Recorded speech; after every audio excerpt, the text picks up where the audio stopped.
Nah, kenapa ada kurban? Kalau dalam banyak literatur, Nabi Ibrahim alaihissalam itu nabi yang paling, dengan tanda kutip, mengklaim kalau beliau itu orang paling sayang kepada Allah, paling dekat kepada Allah. Nggak ada yang dicintai selain Allah. Beliau memaklumatkan itu baik secara lisan maupun di gemuruh hatinya, di bisikan hatinya, di detak jantungnya, pikirannya seperti itu. Pas itu beliau belum punya putra karena beliau termasuk lambat punya anak. Suatu saat ditakdir punya putra, yaitu Ismail. Pas seneng-senengnya jalan, pas seneng-senengnya punya anak, sama Allah disuruh nyembelih.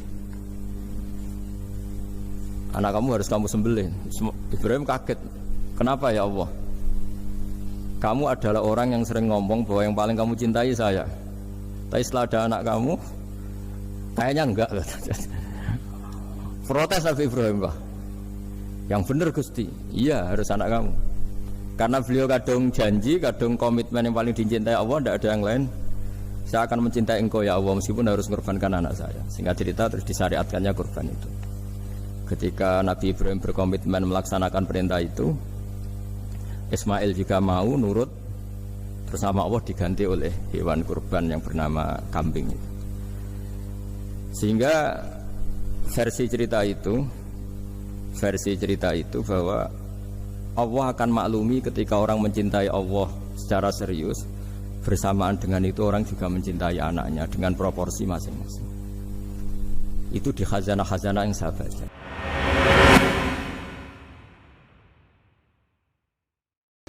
Bismillahirrahmanirrahim. Ar-Rahmanirrahim. Surah Khairil Muhdubi alaihim waladhdallin. Terus niki napa niati nggih dawuhe Mu'ad bin Jabal niku ta'alu bina nu'min sa'atan. Terus Mu'ad bin Jabal teng riwayat Bukhari sering dawuh, ayo rene moro aku, ayo do iman bareng-bareng. Dados ngaji kados ngeten niki termasuk nambahin apa? Iman. Bismillahirrahmanirrahim. Subhanaka la ilma lana illa ma 'allamtana innaka antal alimul hakim. Allahumma shalli wa sallim ala sayyidina Muhammad wa ala alihi wa sahbihi ajmain. Amma ba'du. Yang sangat saya hormati Dekan Fakultas Kedokteran UGM, juga tri dari Profesor Zaini, Profesor Ova Amelia, yang terhormat Dr. Naini, Dr. Profesor Dr. Madarina Zulia, dan semua yang hadir, termasuk teman kami Dr. Zulfikar, semua teman-teman kru, semua yang dari UGM, semua pendengar yang sangat saya hormati. Saya tidak akan cerita tentang perspektif kesehatan karena ini wilayah yang menangani kesehatan. Mereka lebih spesifik, lebih tahu. Tapi saya akan cerita tentang sejarah kurban. Tanggal 17 Juli yang lalu kami pas sowan Pak Quraish Shihab. Beliau adalah teman Profesor Zaini, abahnya Mbak Ova ketika di Al-Azhar. Ketika Profesor SMA di sana, Pak Quraish, itu Pak Zaini kakak angkatannya. Jadi dekat sekali, dan alhamdulillah kemarin Mbak Najwa juga sambung langsung sama Profesor Ova lewat adik saya, Mama itu. Dan ini itu Bufa, sangat penting ya. Jadi kalau dalam tradisi agama itu silaturahim adalah menyambung sesuatu yang seharusnya tersambung. Saya masih ingat pesanan Pak Zaini, berkali-kali beliau bilang saya, agama yang masuk negara enggak konflik itu diantaranya paling spesial itu Indonesia, karena para wali ini mendampingi kultur daerahnya tapi tidak benturan. Misalnya kalau orang Jawa dulu pakai sesajen di sawah-sawah, katanya dimakan penunggunya. Ya penunggunya sawah itu kalau dulu ya pikirannya itu makhluk gaib. Di era modern ya penunggunya itu ya kambing, ayam itu. Jadi ya memang yang makan itu akhirnya. Tapi dulu itu aneh, diistilahkan dimakan penunggunya. Kalimat penunggu itu apa ya gak jelas, apa dengan tanda petik, apa penunggu betul gak jelas. Wali-wali datang tidak mengkafirkan itu, tapi terus dirubah jadi sedekah ke tetangga-tetangga. Jadi kultur itu enggak dilawan tapi cukup diubah. Jadi makani demit menjadi sedekah ke tetangga. Nah cerita kurban juga seperti itu. Dulu tokoh-tokoh Quraisy penunggu Ka'bah itu dulu sudah ndak tauhid, sudah musyrik kalau dalam bahasa agama. Itu di mana-mana termasuk kebutuhan pokok manusia itu kalau kumpul-kumpul itu makan-makan. Itu mulai dulu. Terus korbannya itu ya pasti perempuan mulai dulu. Jadi hanya bagian masak, boleh makan nanti ngenteni luwian itu, ngenteni bekas-bekasnya. Sehingga yang nyortir Abu Jahal CS itu. Jadi yang kurban harus hewannya bagus, spesial, bahkan nggak boleh dikawinkan. Hewan yang mau dikorbankan itu nggak boleh dikawinkan, nggak boleh pernah dikendarai, nggak boleh pernah dipakai bajak sawah dan sebagainya. Semuanya serba spesial. Nanti dikorbankan di Ka'bah, yang dijual Ka'bah. Nah pertanyaannya, Ka'bah ini nggak pemakan daging, yang untung ya ketua-ketuanya ini, karena Ka'bah tidak doyan daging. Dan itu ya di atas namakan Allah, ini demi taqarrub ila Allah, demi itu. Sehingga mereka bilang waqalu hadhihi an'amu wa harsun hijrul la yat'amuha illa man nasa'u bi za'mihim. Ini hewan kurban harus spesial dan yang berhak makan hanya orang-orang spesial, yaitu para penunggu Ka'bah, para sadanatul bait. Tapi karena mereka sudah tidak benar, tidak jujur, Islam mau merubah tradisi itu. Tapi kalau tradisi itu dirubah, maka Islam akan terkenal pelit, karena dari acara makan-makan menjadi tidak ada makan-makan. Jadi kadang kebenaran itu harus diganti dengan sesuatu yang tidak ekstrim, karena tadi dari acara makan-makan menjadi sama sekali nggak makan-makan. Maka terus diganti oleh Islam dengan kalimat udhiyah, dengan kata kurban. Nah kenapa itu harus terjadi? Karena kurban itu sebetulnya syariatnya Nabi Ibrahim, di mana orang Mekah itu memang turunan Nabi Ibrahim, sehingga sisa-sisa makan-makannya masih. Cuma mulai ada melenceng, ada sesajen, ada khurafat, ada bid'ah. Kemudian itu mulai masalah. Terus Rasulullah Muhammad SAW datang ingin benahi itu. Tapi yang dibenahi adalah menghilangkan kemusyrikannya, bukan makan-makannya. Akhirnya diganti oleh udhiyah. Nah kenapa ada kurban? Kalau dalam banyak literatur, Nabi Ibrahim alaihissalam itu Nabi yang paling, dengan tanda kutip, mengklaim kalau beliau itu orang paling sayang kepada Allah, paling dekat kepada Allah. Nggak ada yang dicintai selain Allah. Beliau memaklumatkan itu baik secara lisan maupun di gemuruh hatinya, di bisikan hatinya, di detak jantungnya, pikirannya seperti itu. Pas itu beliau belum punya putra karena beliau termasuk lambat punya anak. Suatu saat ditakdir punya putra, yaitu Ismail. Pas seneng-senengnya jalan, pas seneng-senengnya punya anak, sama Allah disuruh nyembelih. Anak kamu harus kamu sembelih. Ibrahim kaget. Kenapa ya Allah? Kamu adalah orang yang sering ngomong bahwa yang paling kamu cintai saya. Tapi setelah ada anak kamu, kayaknya enggak. Protes Nabi Ibrahim, Pak. Yang benar Gusti, iya harus anak kamu. Karena beliau kadung janji, kadung komitmen yang paling dicintai Allah, tidak ada yang lain. Saya akan mencintai engkau ya Allah, meskipun harus mengorbankan anak saya. Sehingga cerita terus disyariatkannya kurban itu. Ketika Nabi Ibrahim berkomitmen melaksanakan perintah itu, Ismail juga mau nurut, bersama Allah diganti oleh hewan kurban yang bernama kambing. Sehingga versi cerita itu bahwa Allah akan maklumi ketika orang mencintai Allah secara serius, bersamaan dengan itu orang juga mencintai anaknya dengan proporsi masing-masing. Itu di khazanah-khazanah yang saya baca. Versi kedua, tapi ini nanti nggak perlu dipertanyakan. Nanti kalau UGM tanya itu versi yang paling baik, yang paling benar gimana? Yang tanya juga bid'ah, yang jawab juga bid'ah nanti. Karena itu wilayah yang kadung terjadi. Jadi kalau dalam ilmu hadis itu, kalau kadung terjadi, mau kamu unggulkan yang mana, tetap saja yang terjadi hanya satu, mau kelewat. Beda dengan istihad solusi. Karena mau terjadi ya kita uji coba. Kalau nggak cocok yang A ya cocok alternatif B, alternatif C. Kalau sudah kelewat, mau gimana? Kalau salah ya salah aja kan. Versi kedua begini, semoga versi kedua ini yang benar. Kalau ini benar, keren. Nabi Ibrahim itu memaklumatkan diri. Kalau dalam bahasa Arab itu iddia itu mengklaim bahwa dia adalah orang yang paling sayang terhadap makhluk Allah, semua hamba Allah. Terus beliau diterbangkan ke langit. Ya karena UGM ini lembaga akademik, nanti saya baca teksnya. Kalau bahasa Arabnya itu takbirnya. Diterbangkan ke langit, ke alam malakut. Ya tidak usah ditanyakan cara terbang gimana, nanti ribet nanti itu. Setelah diterbangkan di langit, wa kadzalika nuri Ibrahim malakutas samawati wal ardh, diperkenalkan alam langit, terus dipertontonkan. Itu ada sekian hamba Allah yang nyabu, yang ngefly, yang dugem, pokoknya yang maksiat-maksiat itu. Ibrahim ditanya sama Allah, gimana itu mereka menurut kamu?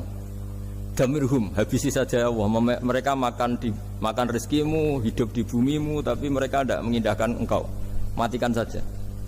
Sama Allah diturutin.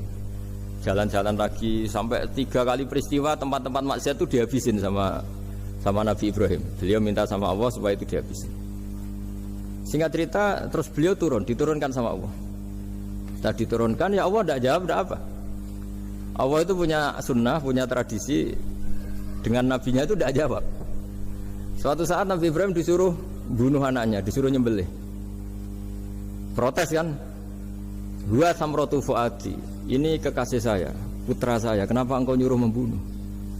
Terus kata Allah, kamu tidak ingat di malam kamu saya mi'rajkan melihat hamba-hambaku, dan itu yang bikin aku, dan saya cinta sama mereka yang bikin saya. Kamu enak saja minta dibunuh. Sengkerian gantian saya yang minta, kamu tidak nurutin gitu.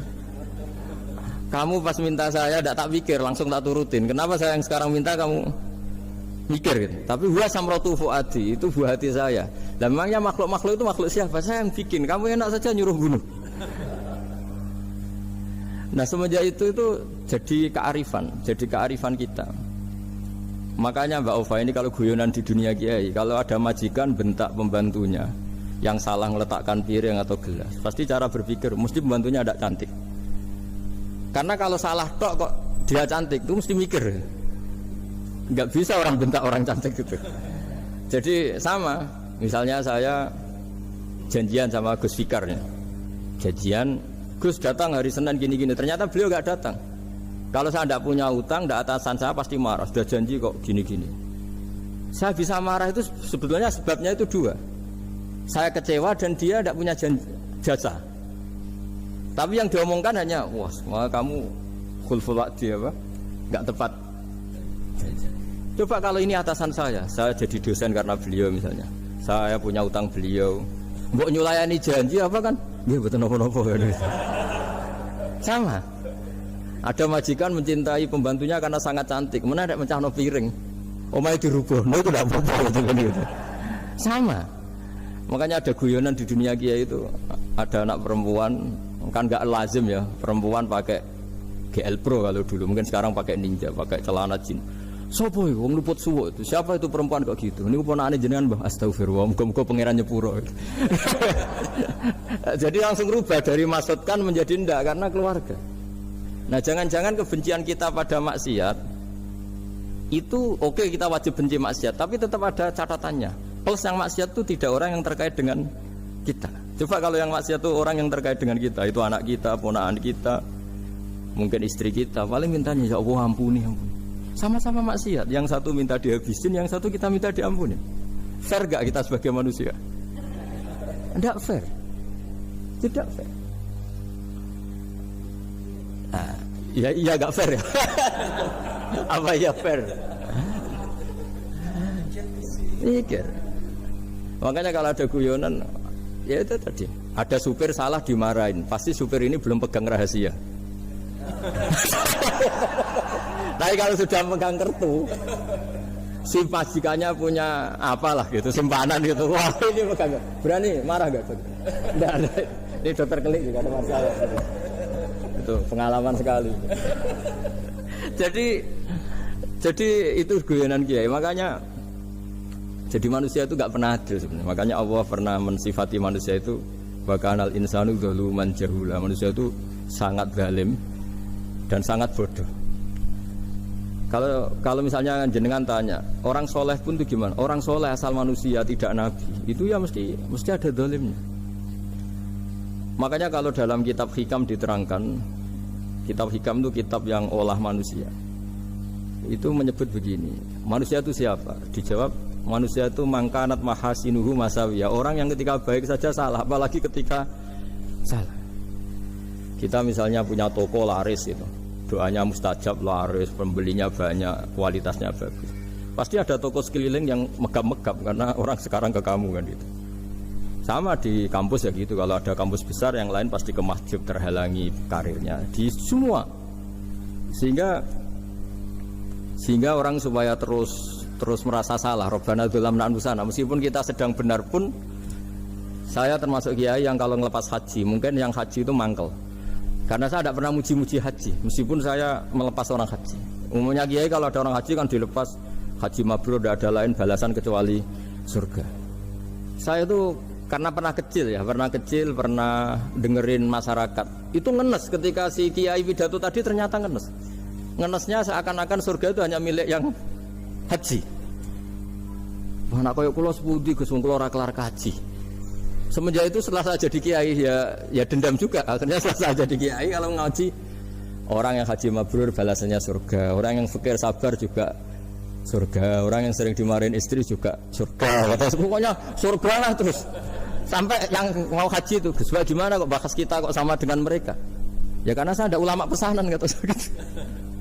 Jadi artinya gini, ketika Anda muji ibadah haji jangan kira yang ngenes tidak banyak, yang ngeluh juga banyak karena mereka ada takdir gak mampu haji. Itu hebatnya Islam. Islam juga datang dengan solusi-solusi. Misalnya Jumatan itu hajinya orang miskin. Orang yang ingat Allah mulai subuh sampai matahari terbit juga sama dengan umroh. Jadi karena tidak semua orang itu mampu haji. Jadi itu Islam. Jadi nanti tak bacakan. Jadi versi kedua itu Nabi Ibrahim diperingatkan Allah bahwa tidak seperti itu cara mengelola hambaku. Nah Islam ini kata Allah anit tabi' millata Ibrahim Hanifah. Referensinya Islam, mentornya Islam itu Nabi Ibrahim. Sehingga kita alhamdulillah punya sejarah wali songo. Saya punya orang tua Kiai Nur Salim itu sayang sekali sama umat. Mbah Mun juga gitu. Saya sama Profesor Zaini itu sudah mulai tahun 2000 terus tiap hari ketemu juga nggak pernah kecewa. Beliau itu pernah disalahpahami, mungkin Bu Ova belum dengar ini. Pernah disalahpahami karena beliau itu tangan kanannya kan agak nggak kuat. Jadi kalau ngambil papa itu pakai tangan kiri. Itu pernah disalahpahami ya, mungkin orang hasud karena tidak mengkonfirmasi langsung mengklaim beliau itu kiai profesor kalau apa-apa pakai tangan kiri. Kira-kira pertanyaan sunnah rasulnya mana kan gitu. Beliau itu ya hanya corong Jawa itu berambang, agak nangis tapi tidak sampai keluar air mata tapi berambang. Terus beliau bilang gini ke saya, seharusnya gimana Mas Pak? Ya kalau Pak Zaini ingin jadi wali ya tidak usah menjelaskan. Kalau Pak Zaini ingin menjelaskan berarti ingin diakui makhluk. Tapi kalau nggak dijelaskan mereka salah paham terus. Tapi cepat jadi wali karena sudah mulai mengabaikan apa kata mereka. Tapi kalau menjelaskan ya nggak, ya lama jadi walinya. Tapi bagusnya orang nggak salah paham. Pak Zaini tertawa-tawa. Jadi wali apa enggak? Jadi saya tuh lama sekali sekamar dengan beliau ada di Badan Wakaf ya Mas Fajar ya. Badan Wakaf yang atas itu kan dulu tempatnya Pak Rektor kan kosong. Nah itu kita tempati sama Pak Zaini bertahun-tahun tiap hari diskusi. Dan nggak pernah ceritanya beliau itu penting karena seneng guyon. Memang khasnya ulama itu seneng guyon. Kemarin saya ketemu Pak Kures, beliau cerita saya ini punya idola Gus Pak. Kalau manggil saya Gus kadang ya Pak. Dulu beliau doktor filsafat. Lama-lama jadi Syekhul Azhar. Itu kalau ke kuliah pakai bis ya. Kata Pak Kures pakai bis. Suatu saat di Al Azhar itu kan beda dengan di yang lain ya, agak-agak modern. Si gurunya ini beliau itu karena banyak yang berdiri, beliau duduk ada perempuan berdiri terus yang lelakinya berdiri terus jatah duduknya dikasihkan perempuan. Perempuannya itu pakai pakaian yang agak minim, agak seksi lah, agak minim. Terus si Syekhul Azhar tadi saat itu belum Syekhul Azhar, punya 2 permen. Ini ceritanya Pak Kures punya 2 permen terus yang satu sudah dibuka, yang satu masih bungkusan masih ditawarkan. Silakan Mbak kamu milih yang mana? Milih yang masih itu. Padahal bukanya itu supaya lebih gampang. Ternyata milih yang masih bungkusan. Kenapa Mbak? Ya ini lebih steril karena pakai bungkus. Oh iya. Itu pelajaran itu. Terus Pak Gores nantang saya, Gus Pak punya enggak cerita tandingan? Wah kalau saya kebalikannya Pak. Di kereta itu ada Cina, enggak khitan ya. Ketemu sama kiai kampung. Kenapa khitan? Enggak khitan juga sama gini-gini gitu. Terus dikasih pisang. Terus dimakan, dikupas dulu. Kok udah langsung aja. Terus kata Pak Gores, nah ternyata sama Pak Zaini sama Pak Gores itu dibalik ke profesorannya. Ceritanya itu ya guyon terus. Karena memang agama ini itu kalau masalah kebenaran itu serius, tapi dibalik kebenaran ini yang perlu dicatat oleh semua yang mencintai agama ini, bahwa Allah itu tidak butuh taat kita, dan Allah tidak akan gagal sebagai Tuhan karena maksiat kita. La tanfa'uhu ta'atuhum wa la tadurruhu maksiatuhum. Allah tidak akan ngefek ketika semua orang taat ya gak ngefek, semua orang maksiat juga gak ngefek. Karena Allah ini zat yang punya eksistensi sejati, sehingga hubungan kita dengan Allah itu tidak ngefek ke Allah, tapi ke kita sendiri. Sehingga mereka lebih rileks karena nggak merasa harus mati-matian bela Allah. Allah tetap Al-Qayyum, zat yang bisa berdiri sendiri. Sehingga di kitab-kitab itu ada bab namanya Mizahun Nabi, guyonan-guyonan Nabi. Itu ada babnya sampai di kitab Ihya, di kitab banyak lah kita. Masyhur itu suatu saat ada orang sepuh sowan ke Nabi, karena sudah sepuh beliau pamit lah, kira-kira jam segini pamit, ya Rasulullah saya mau pulang karena nanti kemalaman. Karena beliau jalan kaki yang orang sepuh. Kata Nabi, "Dah tenang saja di sini, nanti pulang kamu udah jalan kaki. La ahmilan naki alab ninakoh, nanti kamu tak naikkan anaknya unta." Pikirannya orang sepuh tadi, namanya anak unta itu ya kecil. Wa ma fa'altu bimninako, apa yang bisa saya lakukan dengan anak unta? Sudah, tenang saja. Setelah beliau ngaji lama, ya dikasih unta tua itu. Silakan kamu bawa unta saya ini. Ini kan unta tua, ada anak unta. Ya meskipun tua ya anaknya unta, kata. Ya tapi cerita saja. Meskipun tua juga anaknya unta. Jadi agama itu rileks. Nabi Ibrahim, kembali lagi ya karena syariat Ibrahim. Nabi Ibrahim itu pernah minta supaya nyawanya itu diperpanjang, karena beliaunya, umumnya orang itu kan ingin nyawa panjang, ingin umurnya panjang. Beliau yakin penting nyawa panjang, umur panjang. Allah tidak jawab ke apa. Suatu saat ada tamu, orangnya itu sepuh sekali. Nabi Ibrahim karena orang yang sangat menghormati tamu dikasih kurma, apa itu? Anggur. Itu setiap dimakan dikunyah, meler lagi keluar. Karena sudah sepuh, nggak ada giginya, dikunyah keluar lagi. Itu jawabnya Nabi Ibrahim, ya Allah, masuk lagi ke kamar, sholat lagi, mengcancel doa panjang umur. Katanya Ibrahim, oh jenengan jawab toh gitu. Artinya kalau ingin tua sekali ya nasib kamu kayak itu gitu. Jadi karena beliau tahu itu jawaban, terus masuk kamar, oh jawab toh Gusti jenengan, terus membatalkan doanya. Itu Nabi Ibrahim. Kalau orang sekarang enggak, dongo ngarani, ya tua ya tetap sehat, tetap, wah itu itu lebih ribet itu. Iya, jadi karena doa itu kalau enggak diperjelas itu ya repot. Ini cerita supaya kita berislam itu ceria. Saya Mbah Mun itu meskipun kiai top, senengannya nggih guyon bapak saya. Tapi guyon itu ada yang wajib. Saya dulu itu janggal. Ini cerita ya, mungkin kalau di kampus-kampus umum agak asing, tapi ini cerita. Nuduh zina itu dosanya besar sekali. Saya ulang lagi, nuduh orang lain zina itu dosanya besar sekali. Disebut bab qadzaf. Saya pernah menjumpai 3 kiai besar Bufa, 3 kiai besar. Kiai top semua. Di majelis itu ada gosip bahwa si A itu punya selingkuhan sama Sri itu misalnya, atau dengan siapa lah, dengan perempuan. Itu kalau di Arab itu senengannya pakai Salma, Laila Majnun Salma. Kalau di Jawa itu kasihan korbannya itu. Ya, tapi itu contoh saja. Itu si Kiai 3 tadi gak ngefek, malah tanya gini, loh apa perempuannya cantik? Wah cantik sekali Mbak. Cantiknya sampai kayak apa? Malah bicara cantiknya perempuan. Saya itu ya pertama iskal. Ini Kiai kok bakas orang apa? Cantik, orang ayu ya. Setelah majelis itu bubar, yang penggosip tadi, ya yang gosip ini gak Kiai, yang pembisiknya ada Kiai, yang gosip ini gak Kiai. Cuma Kiai 3 ini posisi mendengar.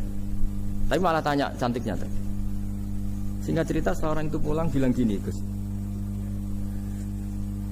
itu kalau saya bilang iya dengan gosip itu, saya ikut qadzaf, saya ikut menuduh orang lain zina, itu dosa besar. Selain itu saya kiai, kalau saya bilang iya dianggap membenarkan. Maka untuk mengalihkan nggak bicara nuduh, jadi guyon tadi.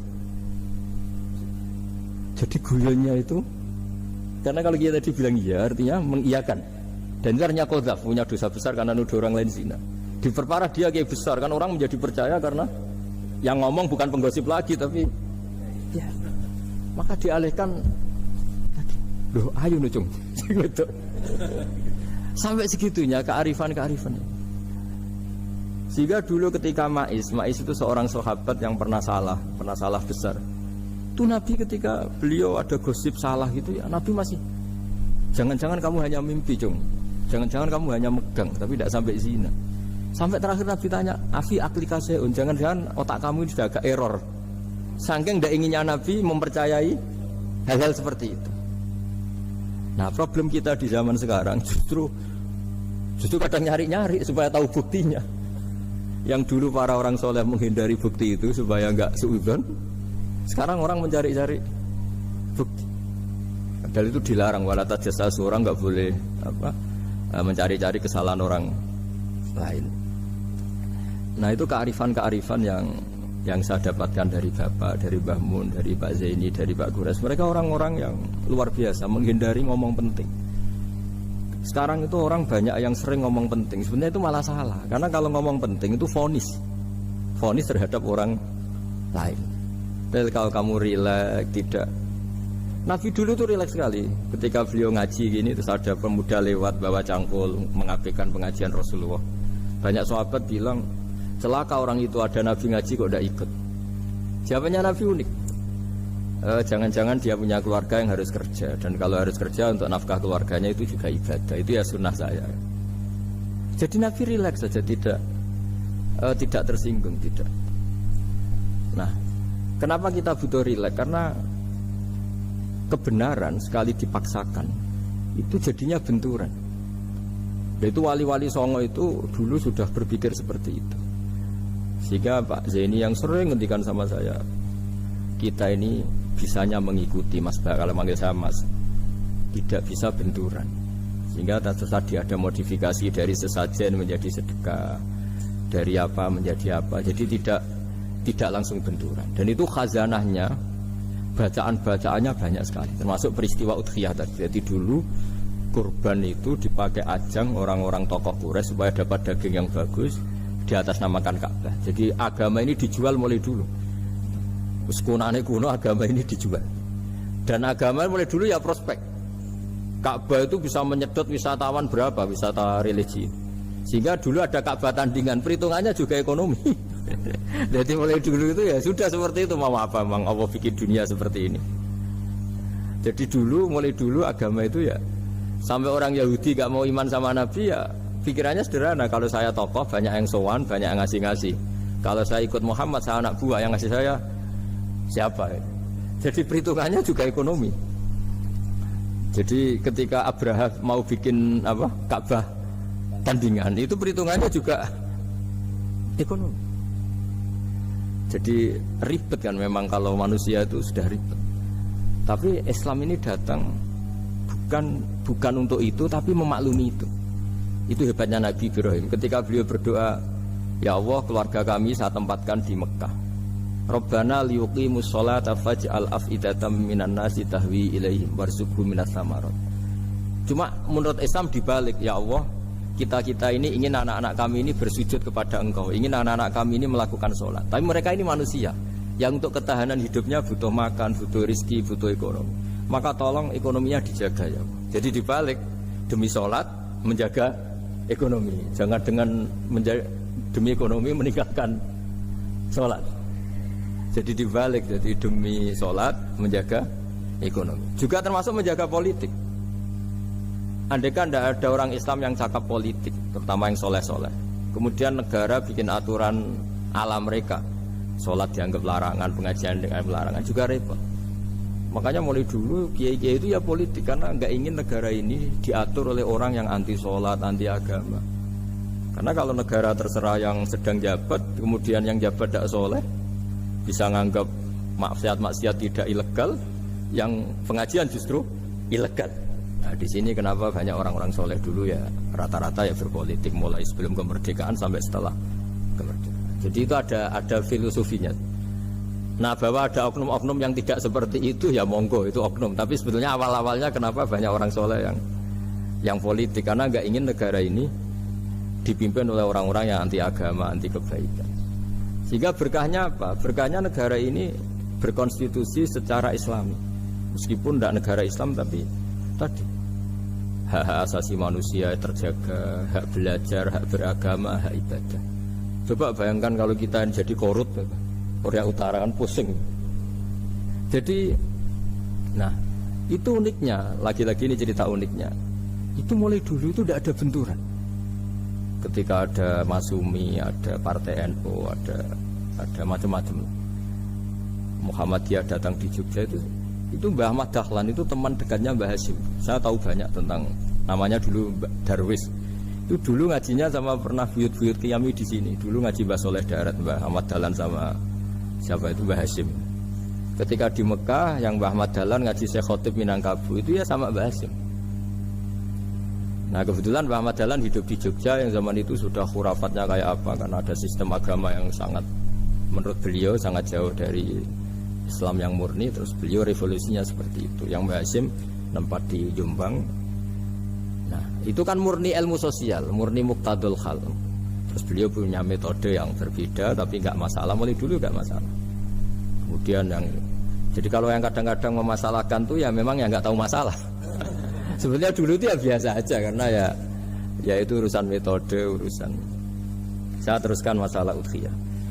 Jadi yang diceritakan Nabi Ibrahim tadi, bahwa benci seseorang kita atas namakan maksiat itu tidak segampang itu. Karena jangan-jangan kebetulan yang maksiat itu keluarga kita. Apakah kita punya kebencian yang sama saat yang maksiat itu keluarga kita, atasan kita, teman kita? Ya kayak tadi, kalau saya corong jo dibelenjani janji, ada orang janji sama saya nggak tepat waktu, saya bisa marah, itu pasti sebabnya jelas. Itu bawaan saya nggak berjasa sama saya. Kalau kata dokter Kelik nggak cantik ya. Tapi kalau itu orang yang misalnya rektornya bilang, maaf ya saya tidak bisa datang hari ini, tidak apa-apa. Pasti manut itu. Atau yang nyelayan janji kiai itu, so nggak merasa teko itu. Ini betul apa-apa. Gayanya aja kita marah karena full waktu ya, ingkar janji. Sama. Intinya Nabi Ibrahim itu, coba kalau yang maksiat itu anak kamu berharap saya ngasih tobat kan, bukan langsung tak habisin kan. Intinya Allah ingin bilang ke Nabi Ibrahim, andai kan yang maksiat itu anak kamu, ingin saya menghabisi apa tak kasih tobat? Ya kasih tobat ya. Ya seperti itu saya yang bikin. Maka di Al-Azhar sana, kalau cerita orang-orang alim itu masyhur, ada tempat maksiat mau dihabisin sama orang-orang yang sangat keras. Ketemu Syekh Mutawalli Sa'rawi, ditanya, andai kan mereka mati saat maksiat, itu mereka ke surga apa ke neraka? Ya ke neraka. Terus ditanya sama Syekh Mutawalli, kalau mereka ke neraka, akan adzalika muradan Nabi? Apa seperti itu yang digandaki Nabi, umatnya mati terus masuk neraka karena belum tobat? Tidak, Nabi inginnya mereka tobat dulu. Ya sudah, jangan dihabisi. Kamu berproses ikut mentobatkan mereka. Kebetulan ini mau mendengar. Jadi kita lunak, kita baik itu ya semuanya ingin la'allahum yarji'un, semoga mereka kembali, mereka tobat. Bukan lunak dengan arti mengakui maksiat itu satu kebaikan, itu yang bahaya. Kalau lunak sampai mengakui itu maksiat itu kebaikan, itu bahaya sekali. Tapi kita lunak karena kita ingin berproses untuk bertobat. Karena tadi, kalau kita punya nurani itu mesti, andai kan yang maksiat itu anak kita, atau teman dekat kita, atau orang yang berjasa sama kita, apa kita bisa tegas? Kira-kira gimana? Bisa kamu tegas sama anak kamu? Berat. Ditantang minggat saja pusing gitu. Ya makanya terus ini saya baca teks aslinya ya, supaya mungkin sebagian yang punya kitabnya atau memang punya tradisi akademik supaya mendengar ini. Saya baca ini versi yang kedua ini di kitab Hikam. Kitab Hikam juga termasuk kitab pegangan para kiai, halaman 4 juz 2. Diredaksikan gini, waqat adzabahu ta'ala, ini masih tentang kurban. Waqat adzabahu ta'ala khalilahu Ibrahim fi ba'di mawatinihi al-azimah. Jadi Allah kalau dalam bahasa Arab memberi teguran itu namanya takdib. Makanya kalau orang nakal itu, kalau orang Jawa bilang kurang ajar. Sebenarnya ajar itu kan tahun ajaran baru. Ajar itu kan barang baik. Ya kan disebut tahun ajaran baru. Pengajaran, ajar itu kan barang baik. Jadi kalau kurang ajar berarti kurang baik. Itu bahasa Arabnya orang yang kurang ajar perlu diajari. Itu kalau orang Arab bilang ditakdib. Diwarai toto kromo, diadabkan. Jadi belum punya adab diadabkan.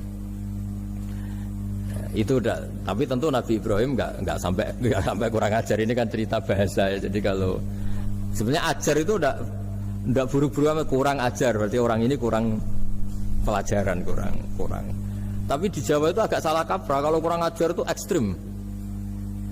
Misalnya duduk di meja itu disebut kurang ajar. Sebenarnya ada se-ekstrim itu. Saya teruskan ya. Terus wa 'allamahu kaifa yatakhallaqu bi hadzal khuluqil karim inda tilaihi alal asrar. Terus kan anak Ibrahim annahu arhamul khalqi qol farafa'ahu wa ta'ala hatta asyrafa ala ahli ardi. Nabi Ibrahim diterbangkan ke langit sehingga melihat di bumi yang maksiat-maksiat itu. Faqala ya rabbi damirhum, habisi saja. Terus faqala wa ana arhamu bi ibadi minka ya Ibrahim ihbit fala allahum yatubun wa yarjiun. Jadi setelah permintaannya semua dikabulkan, dihabisin sama Allah. Terakhir, cobalah kamu sekali-kali dakwah ke mereka. Kamu belum pernah dakwah, kok tahu-tahu minta mereka dihabisin. Coba kamu dakwah, jangan-jangan mereka mau kembali. Nah terus sebagian cerita itu terus diteruskan. Ketika suatu saat Ibrahim akhirnya diminta menyembelih putranya. Inni arafil manami anni atfahu kafangdur mata taro. Falamma tasammara lidzalik wa akhadha sikin biyadih qala Allahumma hadza waladi wa samratu fuadi wa habbun nasi ilayya. Ya Allah, ini buah hatiku, ini orang paling saya cintai. Kenapa engkau menyuruh ini supaya saya bunuh? Terus beliau dijawab sama Allah, ama ta'lamu anni rahimun bi ibadi kama anta syafiqun bi waladik. Fa idza sa'altani ihlaka abdi as'aluka dzabha waladik wahidan bi wahidin. Jadi kalau dulu kamu minta supaya hamba saya tak habisin karena maksiat, sekarang saya juga minta kamu menghabisi anak kamu. Tapi ini kan anak saya, sama itu hamba saya yang bikin juga saya. Nah semenjak itu Ibrahim dianggap sebagai bapak kasih sayang. Karena semenjak itu terus beliau orang yang paling sayang. Sampai ada 3 nabi yang menjadi metodenya Rasulullah SAW sebagai mentornya. Kalau Nabi Nuh melihat kemaksiatan langsung bilang, Rabbi la tazar alal ardi minal kafirina dayaro, habisi semua ya Allah. Tapi kalau Nabi Ibrahim apa? Faman tabi'ani fa innahu minni wa man asani fa innaka ghafurur rahim. Orang yang ikut saya ya karuan kelompok saya, dan yang sebelum ikut semoga engkau mengampuni. Tentu lewat proses dakwah, lewat proses. Nah, Wali Songo, kembali ke Wali Songo dan para guru-guru kita. Itu seperti itu semua. Jadilah Islam yang di Indonesia, Islam rahmatan lil alam itu konstruksinya ya dari ilmu-ilmu seperti ini. Bacaannya seperti ini. Karena ternyata kita tegas tadi ujung-ujungnya karena itu tidak cantik, tidak atasan kita, tidak berjasa sama kita. Kamu kalau ada supir telat, supir kok telat datang kantor gitu, pasti supir itu belum pegang rahasia. Setelah pegang rahasia tak jamin aman itu meskipun telat. Karena lebih ngeri mesti. Artinya manusia itu kayak apa ngeklaimnya tegas, disiplin, objektif. Kira-kira iya apa enggak? Enggak lah kayaknya ya. Ya pasti tadi. Nah itu yang makanya bapak saya kalau guyon sama saya itu, kalau umumnya orang itu kalau di dunia kiai muji istiqomah. Istiqomah itu konsisten jadi imam masjid, konsisten jadi guru, jadi. Kalau bapak itu sering guyon ke saya, iku istiqomah apa mau digenti wong liya katanya. Artinya di balik istiqomah itu juga ada catatan lain. Jangan-jangan ambisi gak mau diganti orang lain. Jadi intinya manusia itu dalam benar saja ada unsur salahnya, apalagi pas salah gitu maksudnya. Nah ya pas benar saja ada unsur salahnya, apalagi pas salah.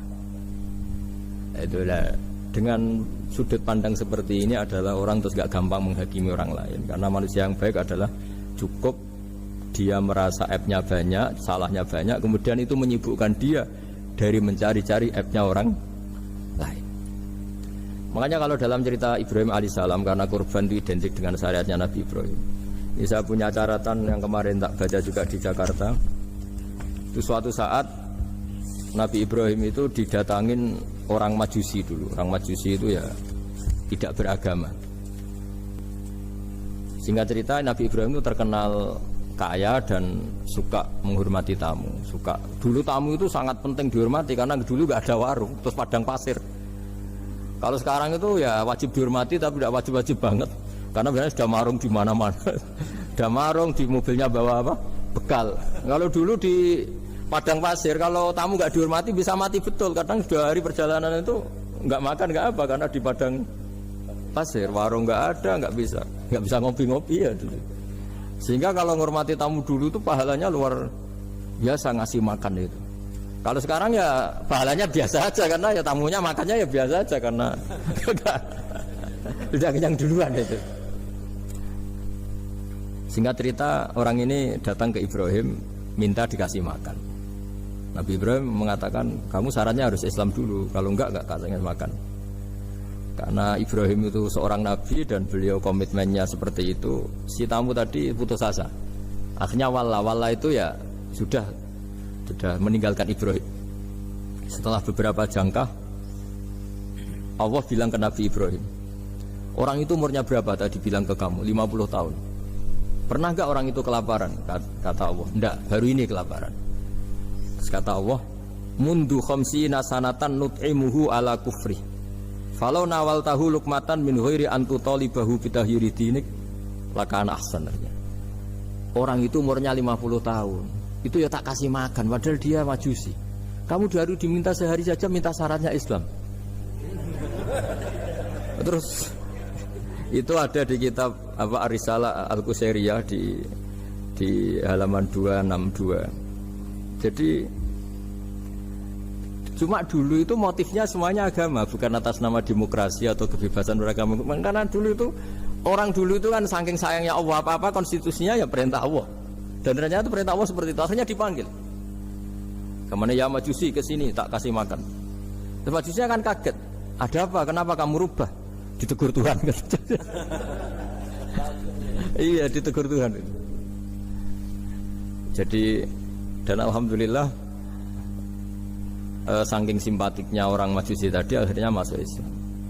Sama itu kan mirip orang Yahudiyah atau Yahudi itu yang tanahnya itu diambil ya sama Amr bin As untuk perluasan masjid di Mesir. Ya ketika lapor ke Sayyidina Umar, ngiranya itu kan dibenarkan perluasan masjid, ternyata Umar belain yang Yahudi. Iya, yang punya tanah harus dikembalikan tuh haknya. Jadi Islam itu menghormati hak kepemilikan meskipun itu milik non muslim. Jadi kata Allah, mut khamsina sanatan nut'imuhu ala kufri. Falau nawal tahu lukmatan min ghairi antu talibahu bitahiri dini. Mbok dikasih makan aja, enggak usah nyuruh ganti agama. Wong saya saja yang Tuhan ngasih makan dia sudah 50 tahun tambah syarat. Tambah syarat. Ya jadi ini cerita ya Bu Ufa. Jadi kita mungkin kenangan saya dengan Bapak, Bu Ufa dengan Profesor ini kebetulan teman dekat sekali sama saya dan hampir tiap hari saya ketemu minimal 3 jam bertahun-tahun. Sampai kalau kehabisan cerita akhirnya cerita keluarganya karena kesuwen belajar kan akhirnya cerita keluarga. Maksud saya tadi ini saya cerita ini barang baik ketika beliau pernah ditahan karena aktivis dulu. Itu pas mau lahirnya Bu Aufa, terus beliau berdoa mati-matian delalah dibebaskan. Beliau sempat nunggu kelahirannya Bu Aufa ini, terus dinamai Aufa Amalia. Itu kalau dalam bahasa Arab itu Aufa itu Allah memenuhi apa yang saya angen-angen. Jadi itu ceritanya itu gitu. Jadi nama itu spontan aja ketika iya, jadi beliau itu aktivis dulu. Bukan di penjara karena korupsi atau kriminal, bukan karena aktivis. Karena kalau model sekarang Bu Ufa, kalau nggak dijelaskan detail, ditahan karena aktivis. Nanti dikira ditahan karena yang lain. Ribet kan? Jadi ditahan karena beliau itu dulu aktivis, bukan karena